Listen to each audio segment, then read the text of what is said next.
Welcome back. We are in sophomore English, and our objective now for the hour is to begin our very first real comments about Julius Caesar. What I will reference now is simply JC, Act 1, Scene 1.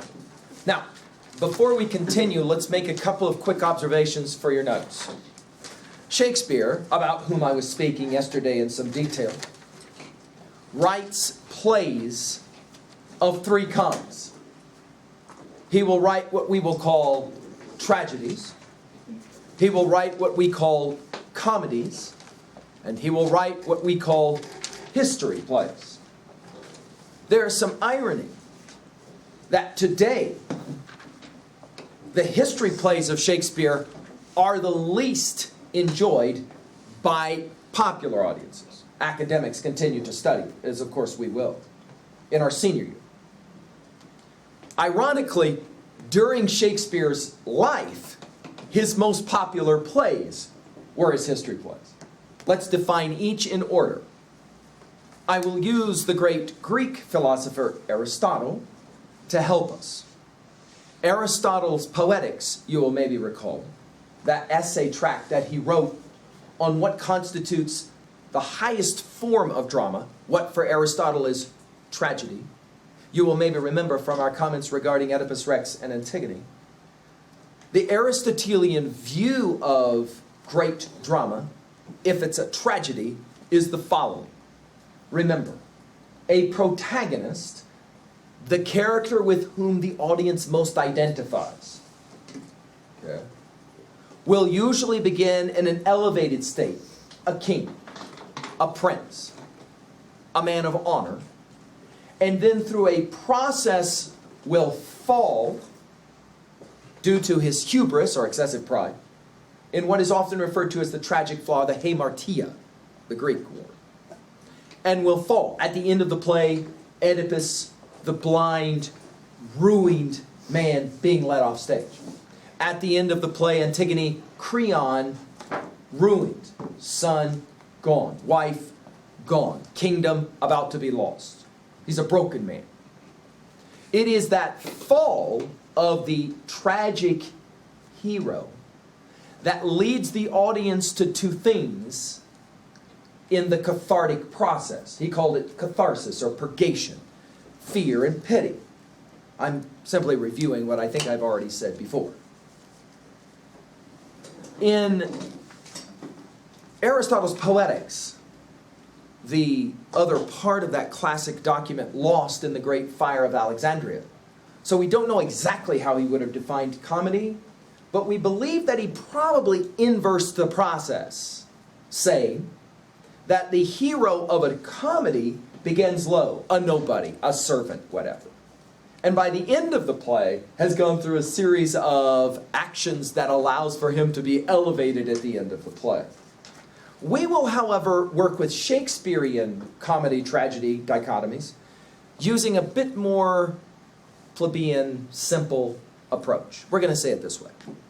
For Shakespeare, his tragedies begin in order and end in disorder. His tragedies begin with some sense of harmony, but by the end of the play, things have fallen apart. Things have not gone well. And we'll call that tragedy.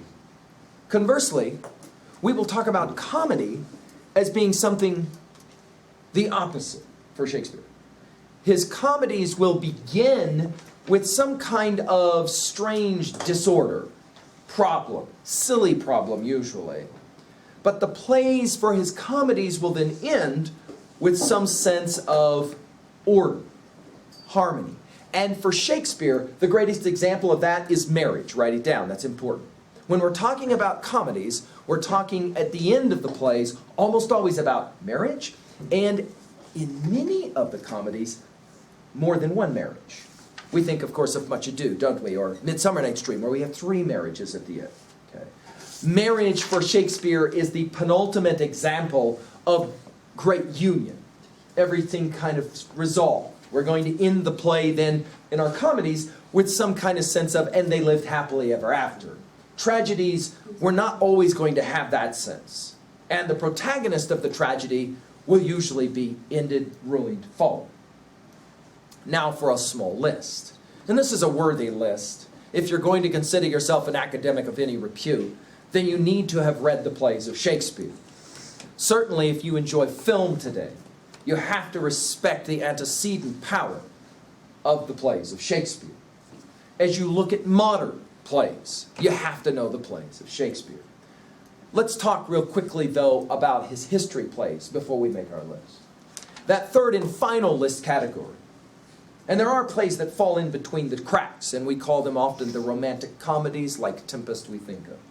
But the other third major category is his history plays. Shakespeare was very enamored of English history, and he would write plays about important English monarchs or kings. Henry IV, Henry V, Richard II. These are great kings of English bygone history. And Shakespeare will draw from historical documents, and he will write these plays. Much of what he writes about will become English history, even though it never really happened, because Shakespeare makes it up, and the plays become so popular that within 2 generations, people pretty much just assume that it's real English history, when in fact it's Shakespeare's rendition. When Oliver Stone has made several of his historical quasi-dramatic movies, like JFK and his film Nixon, he was accused of rewriting history, and his defense was Shakespeare did it, and he was absolutely right. Okay. Now let's make a quick list, shall we? First of all, we'll begin with the famous tragedies, because they're the plays best known. Now, today, when you go to high school, there are certain plays that you are introduced to, and of course, they are the tragedies. We think of Romeo and Juliet, obviously. We will think of J.C. as a tragedy, although some of you will wish to argue it's also, of course, a history play, because historically, J.C. did get jacked on the Ides of March, and we'll talk about that. But the other famous tragedies, of course, his most famous play of all time, 1600, we believe, Hamlet, a play we will study as seniors. The other play we will study as seniors, Macbeth, another tragedy. The other tragedies in your list, so important. And again, I'm just giving you a summer reading list for all intents and purposes. As you think about your upcoming junior year, obviously you'll have some reading to do to prep for the junior honors class, but you can always be reading your Shakespeare as well. The other tragedies, King Lear and Othello. Now, that list of some 4 or 5 plays is a worthy list of a summer reading. Okay? On the comedy side, we have any number that we could list. The Most Prescient, Much Ado About Nothing, and the famed, beloved Midsummer Night's Dream. We also think of Two Gentlemen of Verona, Twelfth Night. We think, of course, of Merchant of Venice. There's any number of other comedies that come to mind for us.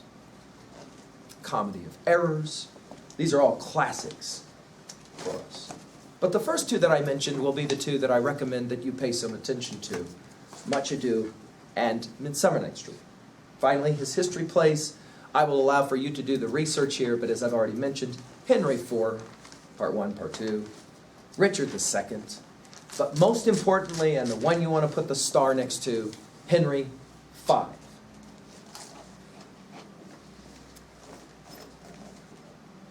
Now to Julius Caesar. Enough of an introduction. Let's talk about the layout of Shakespeare's plays, because this is topography or land that you need to know if you're going to pick up a Shakespeare play and read it. Remember, none of these plays are intended to be read. They are intended to be viewed. And there have been attempts to try to make, for example, Taming of the Shrew, a comedy translated into a film, 10 Things I Hate About You, I think, for example, attempts to try to make these plays more modern, more palpable, and the like. Shakespeare's plays, when you pick them up, are always divided into 5 acts. Those acts are always divided into scenes. The nomenclature, or the code language that we will use, will run something like this then. We will always name the play, title, followed by a number that will designate act, followed by a number that will designate scene, followed by numbers that will designate line numbers. So, for example, if I talk about JC 1 to 19 to 20. I'm talking about Julius Caesar, Act 1, Scene 2, lines 19 through 20. And when you're writing papers and you're quoting from the plays of Shakespeare, you always want to reference in that way. Okay, you always want to provide the act number, the scene number, and then the line numbers. All right, let's now turn to the play J.C. itself. At 3A, even though I didn't lecture it to you, I'm going to work off of the assumption that you've been here before because you've studied Romeo and Juliet. And if you'll remember, for example, in Romeo and Juliet, you don't see Romeo right away. You don't see Juliet right away. You have what we will call a framing scene. You will remember in the opening scene of Romeo and Juliet, that framing scene ended with a fight, remember? Nasty back and forth, okay? In Julius Caesar, we're going to have a little bit different framing sequence, okay? Now, what is Julius Caesar and why should I care? Two things. One, Julius Caesar is a play that will have as its backdrop the story of one of the greatest Roman emperors. He becomes very powerful. Those who are closest to him begin to fret that he may gain too much power. There is a conspiracy to assassinate, and in fact, he is assassinated. In a pretty brutal way. We use that term intentionally because Brutus is the one, of course, involved, and therefore the adjectival use will become from Brutus the noun to brutal the adjective, to act against the norm, to act in extremely violent ways. J.C. will be knifed over and over and over again. He will be stabbed again and again. He will fall.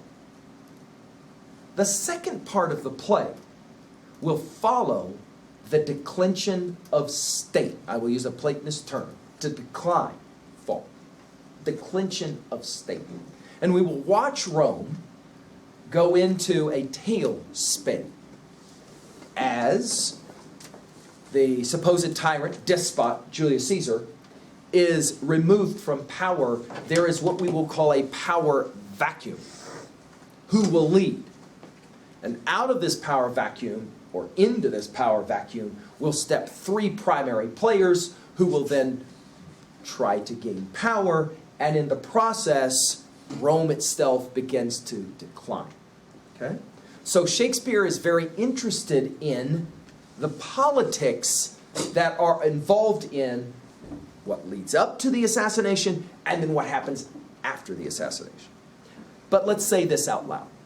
In the same way that Sophocles will name the play Antigone, but the play is really not about Antigone, but about Creon.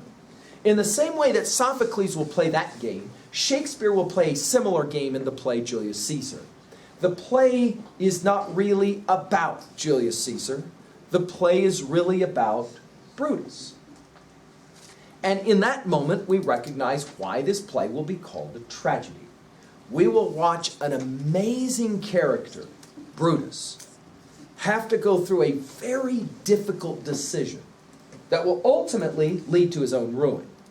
Therefore, fitting within the confines, as I articulated a moment ago, of what constitutes a Shakespearean tragedy. Caesar himself is more simply backstory. And we will see Julius Caesar only a couple of times, quite frankly, in the play. Once he's dead, the real play will begin. Finally, number 3. This is a play made famous for its speeches. Now, Shakespeare was a great speech writer. He could make speeches for his characters that they would then speak on stage. That happens in almost every one of Shakespeare's plays. But Julius Caesar, the play, is a play in which two important speeches are juxtaposed, set side by side. And those speeches become so important in the history of elocution, speaking, public speaking. In fact, today, if you were to go and ask your grandma or your great-grandma or grandpa, they would probably be able to immediately pick up with the opening lines of either one of those two speeches. Okay? All you would have to do is begin to recite the opening lines, and they would immediately, as school children, because they were forced to memorize it, they would immediately be able to pick it up, just like they were forced to memorize Shakespeare's Hamlet's to be or not to be soliloquy. Very similar. Now, I just used the word soliloquy. Let's get it out of the way as well. Shakespeare loves to use the aside and the soliloquy in his plays. He did it, of course, in Romeo and Juliet. We will see it here as well. Let's make sure we understand what they're for. First of all, the aside or the soliloquy will tell us the makeup of the psychological rendering of the character. What are the characters really thinking?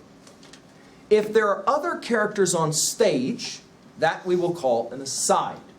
When the character will step to the front of the stage and begin to speak, but it's fairly clear that the other actors pretend like they don't hear, that we call an aside. And it will give the audience the opportunity to know what the character is really thinking. The only difference between an aside and a soliloquy is that a soliloquy is spoken, S-O-L, soul, alone, one, on stage alone. So a soliloquy is any time that a character steps out onto the stage completely alone and begins to speak. Again, we know what the psychological deportment or characterization of the character is psychologically, what he really thinks, what she really thinks. Okay? All right. With that as our background, let's now turn to JC 1:1.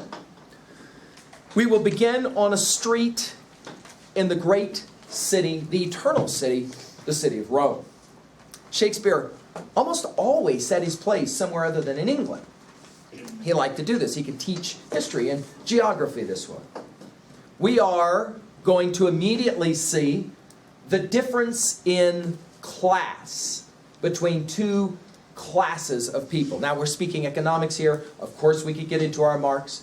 What we mean by class here is not 303 classroom. That's not what we mean. We mean rather socioeconomic class, as of or relating to power. You have upper class, you have lower class. Back to our understandings earlier of Aristotle, remember this great chain of being where you have an upper class, you have a lower class, you have a kind of middle class, all right? Early on in the play, we're going to understand the importance of this dynamic. It's crucial to understanding this play, okay? This is a play, notice how we set it up. The lower class, always the most. Physically, the most people. The upper class, always the least number of people, right? And yet, who has the power? Of course, all the power resides here in the upper class. JC is an interesting cat. I showed you a video for a reason, that A&E video, because JC comes actually out of the middle class. He finds himself in the upper class, although he's not very welcome there, and he gains the power. Ultimately, the appearance is that he's wanting to take over even the upper class and become the ultimate tyrant, despot, ruler, Caesar. That's the fear. We will hear then in the very opening sequences of this play, we will hear from two groups of people right away. One, we're going to see, not hear much, but see this lower class of people. They are out for a party. They are running through the streets for a parade. Hurrah, hurrah. Why? Because Caesar has returned. And there is some expectation that maybe today Caesar will be named king. A term that the English love. They love their kings. But the Romans, they never want kings because kings have total power. We will then meet two of the upper middle class. And these two gentlemen will speak to these lower class individuals, and they will say, "What is wrong with you people? You are so fickle." Now I'm going to use a quote here before we listen. It comes from the great Renaissance Italian philosopher Machiavelli. Machiavelli wrote a famous little essay called The Prince. I'm working now obviously at 3A. The Prince. In The Prince there's a famous line that runs something like this. Are you ready for this? I'll quote it as I write on my board drawing that Mr. Scotto likes so much. Machiavelli said it this way. "He who builds on the people builds on mud." Machiavelli said this. You want to put that in your notes. If there's a single line that renders everything about this play, it is that. He who builds on the people builds on mud. Now, are we speaking literally? No. Metaphorically. He who builds on the people. Back to my whiteboard. He who builds on the people builds on mud. Do I have any builders in the room? What kind of structures can you build on mud? Good or bad? Really bad. Why? Very unstable, isn't it? Very unstable. What does it mean, he who builds on the people builds on mud? What does that mean? If you trust the people, the common people, the likelihood is, sooner or later, it's not going to turn out well for you. Okay? So right away we're going to have some back and forth between those two groups. Let's go ahead now. You should be at JC 1-1. And we are ready to pay some attention now to specific lines. Here we go. He who builds on the people builds on mud.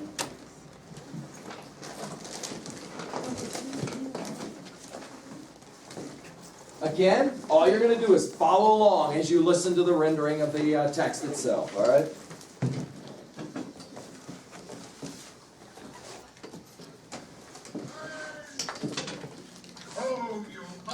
Creatures, get you home. This is a holiday. What, know you not be mechanical? You ought not walk upon a labouring day without the sign of your profession. Speak, what trade art thou? Why should it come? Where is thy leather apron and thy rule? What dost thou with thy best apparel on? You, sir, what trade are you?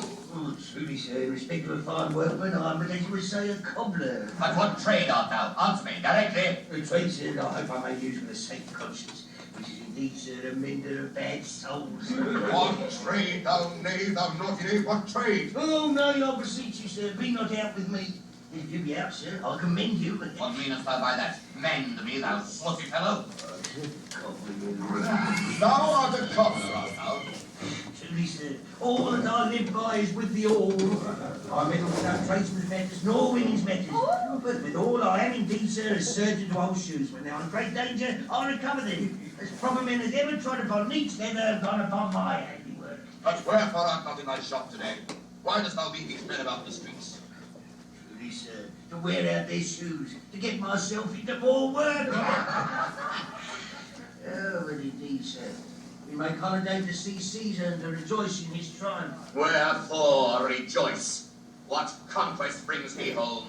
What tributaries follow him to Rome to grace in captive bonds his chariot wheels? You blocks! You stones!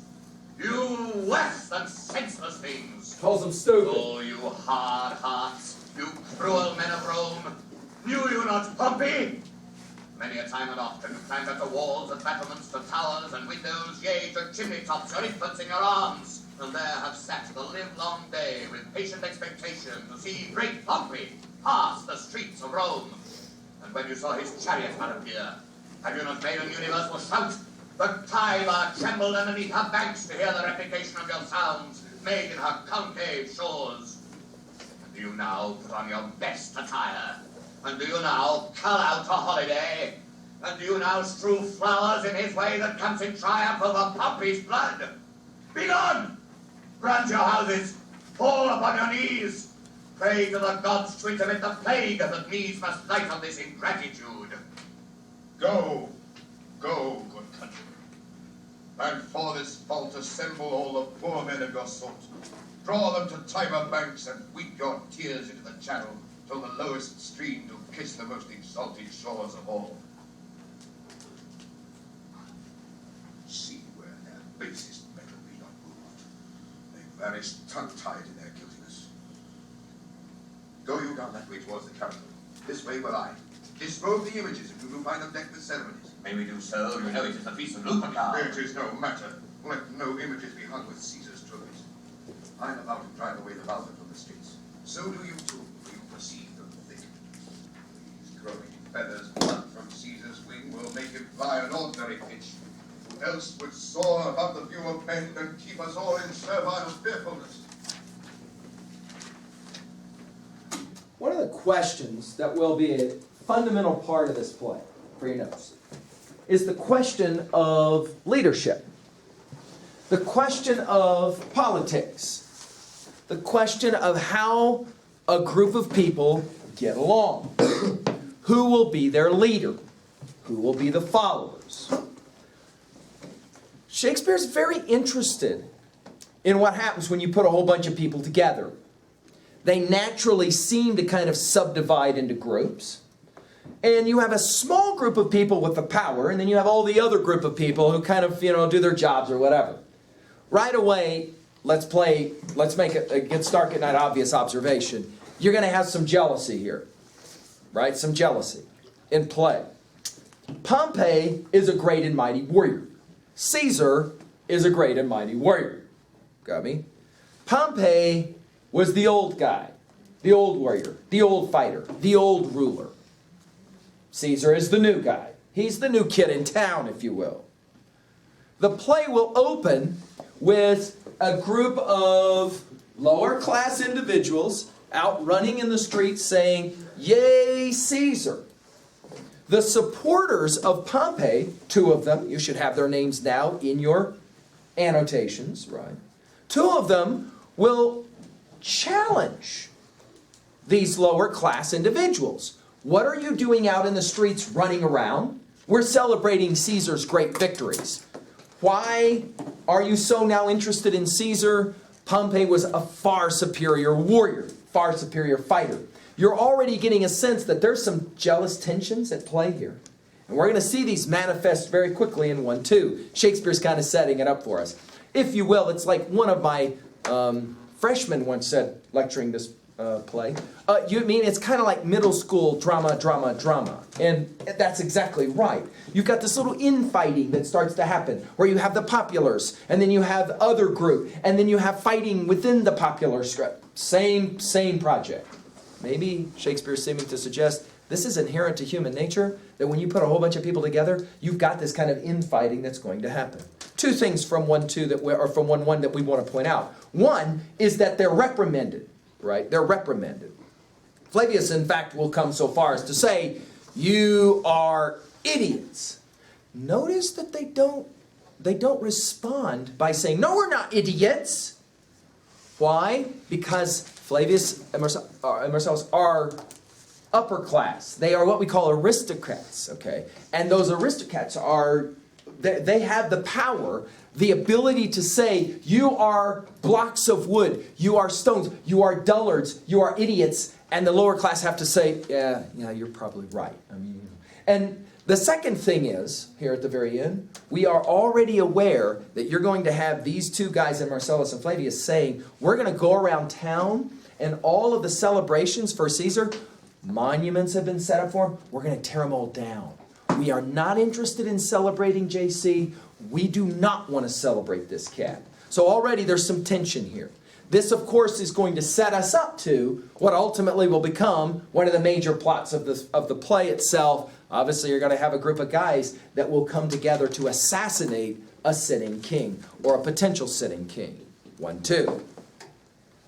1-2 will be our first introduction to the C's. What I mean by the C's? It seems like everybody's name in this play starts with a C. Okay? We got a number of them. Now, to help you, I've given you a packet. If you look at that JC packet real quick, the last page of that JC packet is a outlining. The first page and the last page, actually. The first page outlines characters, but the last page, many of my students have said, is the most valuable page. Do you see it? A list of characters. And that list of characters, I recommend that you just kind of tear out of that packet, fold up, and keep in your copy of your volume of your JC. That way when you see new characters, you're able immediately to identify who and what they are. Okay? When we open with 1-2, we are going to see several major characters. Let's begin to list them as we begin to think a little about 1-2. Obviously, the most important C character of the play is Caesar himself. Okay? We will also see a cat named Cassius. Now, Cassius is an interesting guy, and we will see him early on in our play. And he will be making observations early on in our play about Julius Caesar. Let's just point it out right away. The same tension, drama of 8th grade tension. The same tension. I don't like that person. We're not going to talk to her. At lunch, we don't even sit at the same table with him. Yuck. That same tension that we saw in Act 1, Scene 1, we will see again, only we're going to see it played out in more visible contrasts in 1, 2. Caesar has a pal. His name is Mark Antony. We want to put that in our notes. Mark Antony. Caesar will also be walking with his wife, Calpurnia. Now, if you know anything from your video about this wife, you know that Caesar has a tendency to mess around on Calpurnia. Okay? Shakespeare does not play any games, however, with that at all. Okay? Calpurnia is his wife, and he will be walking with her, along with Mark Antony. On the other side, if you will, Team Orange versus Team Black, Team Caesar versus Team Cassius, along with Cassius, you will have a conversation with what really is the central figure of the play, Brutus. Now today, when we hear the word Brutus, we almost cannot think about that word without immediately thinking of the adjectival use of brutal, right? That is to say, bad guy. But in your notes right away, we want to put, right next to the name Brutus, good guy. Really good guy. As in, one of the most honorable men in all of Rome. Julius Caesar's, are you ready for this? Closest friend and confidant. JC and Brutus are friends. That will be significant in this play. At the very beginning of the play, you, the audience member, viewer, is supposed to respect Brutus because he is a man of great intellect and power, right? But most importantly, and this is huge for your notes, he is first and foremost a patriot to Rome. He loves his city, and he wants to only act to help his city. Cassius is a little bit different. Cassius seems to have some personal hidden reasons to be really worried about JC's rise to power. We will have a conversation in 1-2 between Cassius and Brutus, where Cassius will say to Brutus, I think you should really start to think about the dangerous implications of what's happening with Caesar and his potential rise. Brutus right away will let the audience know he is not interested in any nasties towards Caesar. Right away, the number one word for Brutus is loyalty. He is very loyal. This will, of course, set up the dark irony of the play. When Caesar finally falls, his famous words will be, you too, Brutus? In other words, he can believe about all the other conspirators that they will knife him. He can't believe that Brutus will go that way. One of the interesting things, and for those of you who are saying, dude, you're like giving it away. Well, yeah, but it's like going and watching that wretched film Titanic, 3 hours. Of course, that 3-hour wretched film where we already know what happens. The boat sinks, right? Okay, I'm not giving away any intel you don't know when I say Julius Caesar gets jacked by his best friend Brutus. Okay, I'm kidding. Titanic is a fine film. Okay, for you know, pulp, it works. Okay, love is an interesting word on that film. The reality is we know what's coming for Caesar. He's going to get bunged by his best pal Brutus, but it's going to be how it happens that for Shakespeare will be the first part of the play, and then the second part of the play it will be what happens after Caesar falls. Okay, so you're going to kill this cat, but then what? What happens after the fact will become the second part of the play. And a fascinating study in what happens in group dynamics when things start to go sideways, we sometimes say. All right? So what have we done today? Let's review. We've introduced Shakespeare's play, Julius Caesar. We've